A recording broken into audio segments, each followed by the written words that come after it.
All right. Continue on. So, verse 47, it says, Then the chief priests and the Pharisees gathered a council and said, What shall we do? For this man works many signs. If we let him alone like this, everyone will believe in him, and the Romans will come and take away both our place and our nation. So the Jewish leaders continued in crisis, and the things were getting worse by the raising of Lazarus. This was an earth-shaking miracle. And their real concern was for self-preservation. They were afraid of losing their positions and their control. And basically, they were fulfilling Psalm 2:2.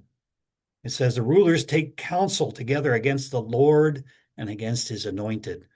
They're getting together and taking counsel. What are we going to do about this Messiah, this so-called Jesus? If we let this happen, it's going to cause us all kinds of trouble. And it's unfortunate they didn't have someone with the wisdom of Gamaliel when the disciples were causing a shaking. It says, now, Gamaliel in Acts 5:38, he says, Now I say to you, keep away from these men and let them alone. For if this plan is, or this work is of men, it will come to nothing. But if it is of God, you cannot overthrow it, lest you even be found to fight against God. That's what they should have understood. Okay. We're not fighting against man.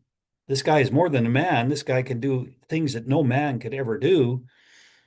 And if we fight against him, we're going to be fighting against God. And that's exactly what they did. They fought against God. And it ultimately ended in their own destruction. Oops. So the miracles of Jesus should have caused them to fall on their face, but instead they chose a way to seek to oppose him. And at this time, Rome really had nothing to fear from Jesus. He was not raising up an army. He told the people to render under Caesar the things that were Caesar's, um, and unto God the things that were God's. And there was no reason for the Romans to fear him or to be concerned about what Jesus was doing. And Pilate ultimately found no fault in him. But ultimately, the rejection of Christ led to the very thing that they feared, because the Romans came in 70 AD and they took away their place in their nation. Those who rejected Jesus, they continued to fight the Romans, and ultimately it led to their destruction.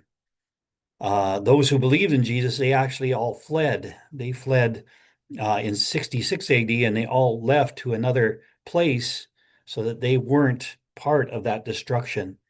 And the ones that were left behind were those who had rejected Jesus. And they're ultimately the very thing that they said Jesus was going to cause, they caused and brought their destruction.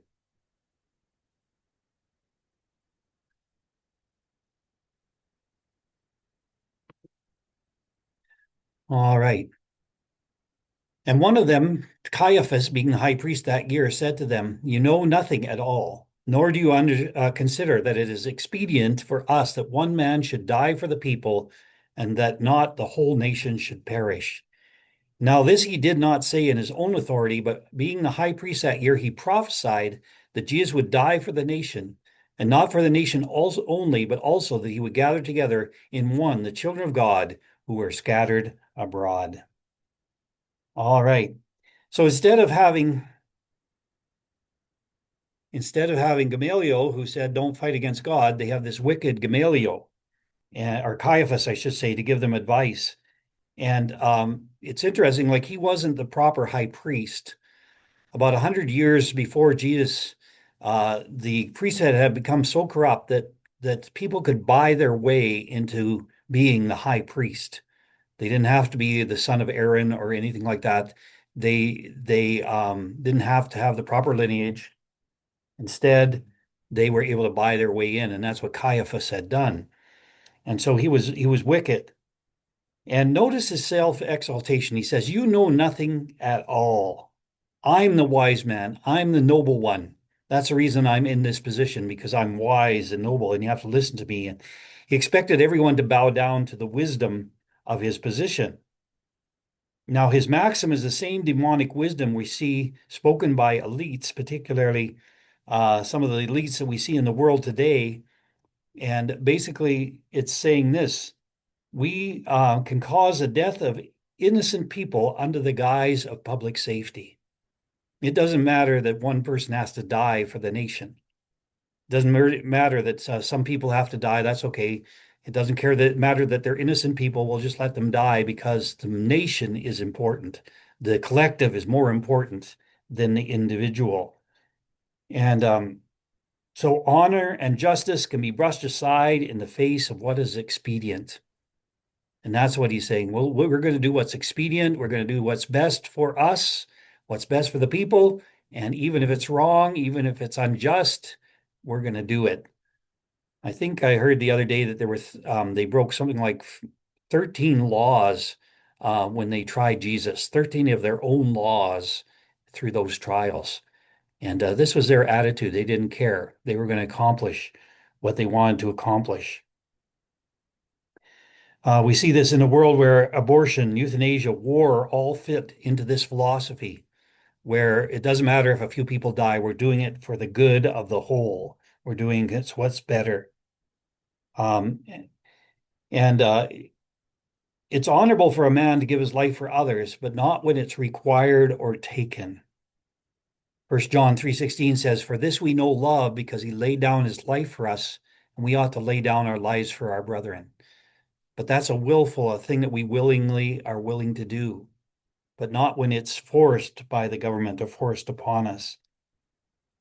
So the high priest spoke out of arrogance and wickedness and a selfish heart, seeking to put Jesus to death in order to maintain control. But there's even more to this. Despite being evil, he was still in the position of authority under God. And that's where the mystery of his words come out that he did not intend or understand. Okay. So he was speaking something wicked. He was saying, we have to do what's expedient. We have to do, it doesn't matter if we have to kill an innocent man, that doesn't matter. That was his wickedness. But hidden in the midst of those words is a prophetic truth, a truth that came from God. And it's quite amazing. So God used him to prophesy the death of Jesus for the nation and for the world. Jesus used him to prophetically mark Jesus as the chosen sacrifice, the one that was going to be that sacrifice that was God's plan. So Caiaphas was the high priest that year, even though they were no longer following God's order. But that year, the year of years, the year when all the weight of the prophetic words were to come to pass, he was the high priest at that time. And because of that, God used him to prophesy this word that things were going to happen. So the year in the middle of the 70th week of Daniel, the Messiah would come and be cut off, not for himself, but for others. And this is what he was prophesying. This was the year that the priesthood and the sacrifice would be cut off because they no longer had any value. Hebrews 10:10, it says, "By that will we have been sanctified through the offering of the body of Jesus Christ once for all." And every priest stands ministering daily and offering repeatedly the same sacrifices which can never take away sin. But this man, after he offered one sacrifice for sin, sat down on the right hand of God. And from that time waiting till his enemies were made his footstool. For by one offering he has perfected forever those who are being sanctified. So Jesus ended the sacrifice. He ended the priesthood because he did the one sacrifice, the only sacrifice that was necessary forever. And the priesthood was no longer necessary. His prophecy culminated in the many prophecies of grace to come. Peter says, "Of this salvation, the prophets have inquired and searched carefully, who prophesied of the grace that would come to you, searching what or what manner of time the Spirit of Christ who was in them was indicating when he testified that beforehand the sufferings of Christ and the glories that will follow." So he was joining in with these prophets that had prophesied that Jesus would die for the nation. And then he joined himself to those upon which the judgment would come. We see this in Matthew 23:34. Therefore, indeed, I send you prophets, wise men, and scribes. Some of them you will kill and crucify, and some of them you will scourge in your synagogues and persecute from city to city, that on you may come all the righteous blood shed on the earth, from the blood of righteous Abel to the blood of Zachariah, son of Berechiah, whom you murdered between the temple and the altar. Assuredly, I say to you, all these things will come upon this generation. O Jerusalem, Jerusalem, the one who kills the prophets and stones those who are sent to her, how often I would have gathered you, or gathered your children together as a hen would gather her chicks under her wings, but you were not willing. See, your house is left to you desolate. So this is all contained in this prophecy that's coming out of this man's mouth. He's prophesying that Jesus needed to die. They were going to kill him. They needed to kill him because he was getting in their way. So he came from that selfish side, but in reality, he was also speaking the prophetic word that Jesus was going to die for the nation. Jesus was going to die for the sins of the people, and that there was going to be this dramatic change that was going to take place.